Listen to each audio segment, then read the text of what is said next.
And suddenly you hear that Subhash Bose had turned up with an army of liberation and entered Manipur and Nagaland. Now, look at how scary this looks then.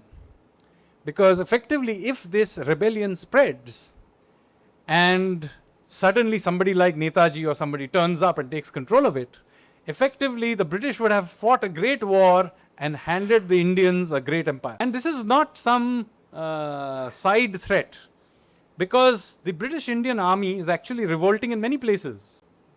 So, for example, the Dutch East Indies, what we now know as Indonesia, is in full rebellion because that used to be Dutch territory, and just before they surrendered, the Japanese handed over their guns to the local rebels.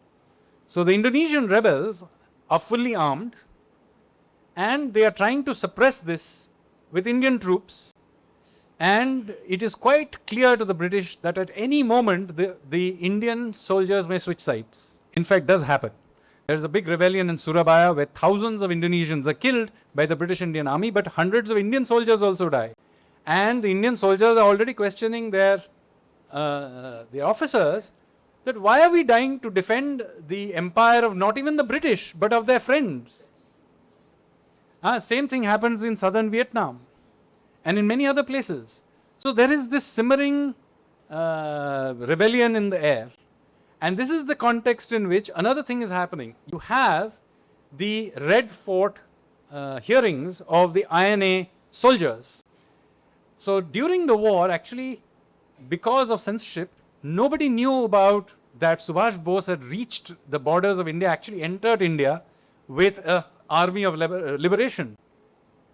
Now that the British make a miscalculation and they bring these soldiers to the Red Fort, it's of course in all the newspapers, and suddenly you hear that Subhash Bose had turned up with an army of liberation and entered Manipur and Nagaland.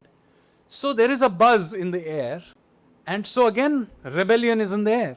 So this is the context in which this naval revolt happened.